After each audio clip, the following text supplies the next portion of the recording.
We're here to worship Jesus because that's the hope of these cities.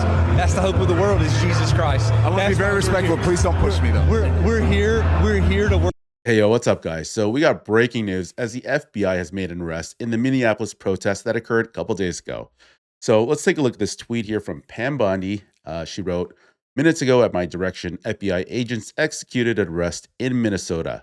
So far, we have arrested Nekima Levy Armstrong, who allegedly played a key role in organizing the coordinated attack on the city's church in St. Paul, Minnesota."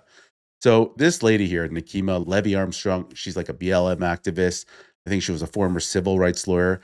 Basically, she's a paid protester. Like, she gets paid $150,000 a year just to do all these, stupid protests.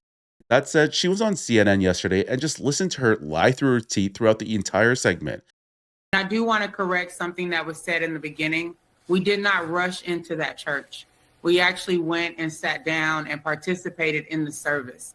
And after the pastor prayed, that is when I stood up and asked him a question in response to his prayer. And then he responded to me. And then I proceeded to ask him about Pastor David Easterwood and how is it possible for him to serve as both the pastor and the director of ICE for Minnesota. And instead of responding to me, as soon as I said the name David Easterwood, the pastor says, "Shame, shame." And that is when I led us in chants, "Justice for Renee Good" and "Hands Up, Don't Shoot." So I want to clarify that. We didn't rush in. We didn't bust in. So she didn't rush in. She didn't bust in, okay? We were a part of the service until I got up and posed that question to the pastor. All right. And obviously, I'm not going to dispute your saying what happened. I'm merely just. What was that, Aaron? You're not going to dispute what she said? Obviously, I'm not going to dispute your saying what happened. Okay, I'm sorry, but Aaron Burnett needs her credentials stripped away. Like, how do you call this journalism? Does she not know her very own network, CNN? We're actually playing the clips of, the protesters storming the church the day it happened. Like, there was audio of them, you could hear them, literally hear them, screaming at the top of their lungs, protesting. And she can't even call out this protester on her own show. This is why no one watches the mainstream media, because it's all bullshit. Okay, so this is the day of the protest inside the Minneapolis church, and donlemon is here interviewing her outside the church. Tell us, why are you doing this? This is Operation Pull Up, more of a clandestine operation. We show up somewhere that is a key location. They don't expect us to come there, and then we disrupt business as usual. So that's what we're about to go do right now. Usual. So that's disrupt business as usual. So that's what we're about to go do right now.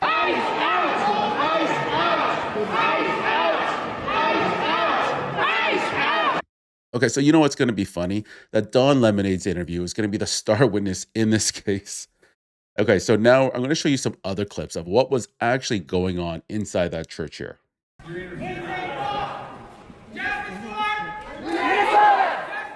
Renee Good! Renee Good! Renee Good!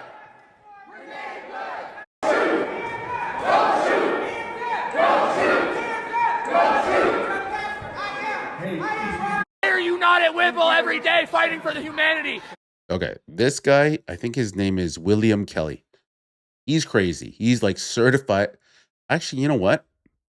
This is the same voice, actually.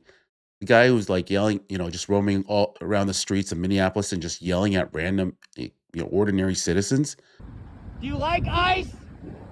Say ice! Say it! It's this guy, actually. I could just tell by the voice. Anyways, listen to what how he talks to the pastor and just ordinary people, just churchgoers here. Standing for our people. Where are you? You drink your coffee, you got your jewelry, you have your nice clothes, but what do you do? What do you do to stand for your Somali and Latino communities? I'm not going to comment. You have no comment, exactly. Got some breaking news, Paul. I want to get to that on a Fox News alert because moments ago, remember that church incident on Sunday in Minneapolis? The AG Pam Bondi posted this, all right? I'm reading now. Minutes ago, at my direction, HSI and FBI agents executed an arrest in Minnesota. So far, we've arrested Nekima. So far, okay, we'll come back to that. So far, we have arrested Nekima Levy Armstrong, who allegedly played a key role in organizing the coordinated attack on City's Church in St. Paul. Minnesota. We will share more updates as they become available. Listen loud and clear. We do not tolerate attacks on places of worship, end quote. I want you to react to that, Paul. But on Monday, Tricia McLaughlin was on with Dana and me. And part of her answer said, I think we will be seeing mugshots very soon. She was tipping her hand that arrests were on the way, and this is the first one that's been made. Yeah, and look, there's going to be very, very little that they can do in defense of this because it's on film, and for once they didn't cover their faces. Now here is the thing that's going to come out of this. You have her under arrest, now you're going to get the communications. And this is where it starts to spider web out. Okay, so this is a good point because usually when you see these activists, their faces are all usually covered up. But with regards to, getting their communication, I'm 100% sure, well, 99.9% sure that Don Lemonade's going to get messed up here because I'm pretty sure this wasn't organic. It wasn't just a coincidence that he just went to this Minneapolis church and then you had, protesters walk in at the same time. No, this was planned or he was tipped off. So you know what, hopefully, that would be so great. Just seeing him in prison, he might actually like it. I'm pretty sure he'll like it when the lights go off. So here is the thing that's going to come out of this.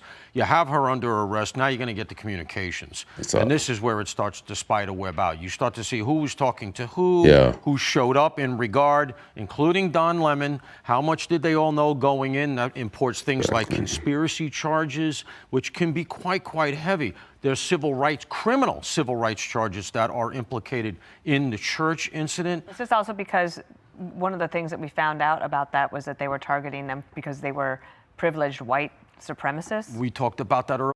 Actually, yeah, Don Lemon actually called them he blamed it on white supremacy. He was calling the churchgoers white supremacists or something like that. I'm going to pull out that clip. He was talking to TMZ, I believe. And you know what? They could probably charge him with a hate crime. That would be crazy, eh? Earlier in the week, not only did that come out in the video and that they said something like that in the church, but then after the fact, Lemon talks about exactly that, putting a racial overtone in the whole thing, which potentially could import a hate crime. Okay, so it wasn't with TMZ. It was with this lady here. I forget what her name is. Rachel something with a W. Anyways. And there's a certain degree of entitlement. I think people who are, in the religious groups like that, it's not the type of Christianity that I practice, but I think that they're entitled, and that entitlement comes from a supremacy, a white supremacy.